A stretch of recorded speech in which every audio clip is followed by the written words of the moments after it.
Truly, this is a shameful and appalling thing. In neighboring Telangana, what do we see? We see that 5 minority youth accused in terror cases under trials being taken to court. In handcuffs, they are shot dead.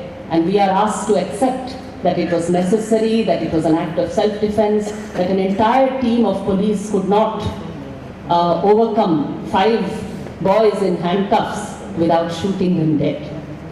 There too, the self-defense theory does not wash.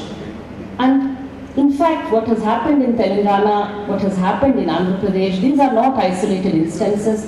These are reminders that the entire culture of state repression, of custodial killing, and especially of Islamophobia, that is a culture and the culture of impunity for such offences is one in which several governments of various hues have been complicit.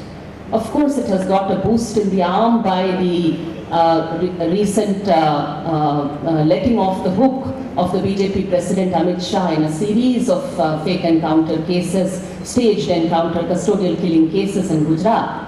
Of course, it is true that this Islamophobia that has become state policy in the name of war on terror has provided a very fertile ground for the communal forces to sow their seeds of hatred and suspicion against the minority community.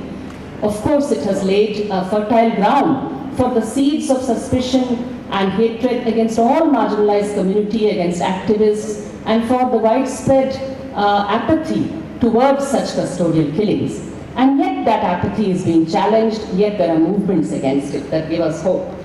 In all sorts of hatreds against the minorities, every day there are attacks on women's rights and freedoms, and clearly there is a sense of empowerment and impunity that the communal forces are reveling in. At the same time, the corporate forces also are making the most of this moment to grab all that they can, and the government is doing all it can to open the doors for them.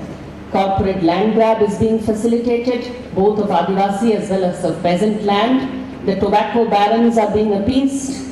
Drug prices are being increased for poor people. Not only the poor people of India, but the poor people of the world will suffer as a result. All these things and more actions of corporate appeasement we are all witnessing. At the same time, I would say that there is also, even as we see these assaults going hand in hand, even as we see the diversity of food cultures in our country being attacked, the rights of the marginalized being attacked, both from a communal as well as from a pro-corporate angle, even as we see the intensification of these, we can take strength and hope from the fact that there have been powerful people's assertions against the pro-corporate and communal agendas, both on the streets as well as in recently held elections, the most notable, of course, being the Delhi Assembly elections. But reality, in fact, offers us very different lessons.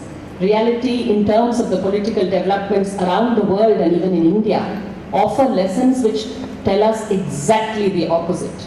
They tell us that the left can and will rejuvenate itself, and with it the entire spectrum of people's movements, that it can do so. And in this backdrop, the moves towards left unity, our moves to come closer to each other and fight together are especially very welcome.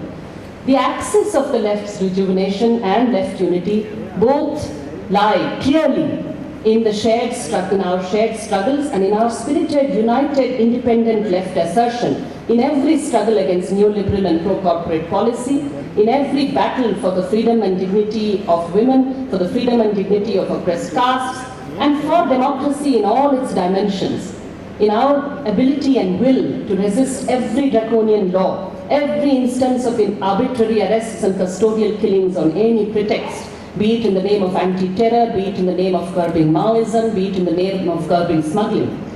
It lies in our determination to fight back against state repression and assaults on democratic rights and dissenting voices. We alone have the consistent ability to do this. The Marxist, I thank Comrade Kavita Krishnan, Andhra Pradesh,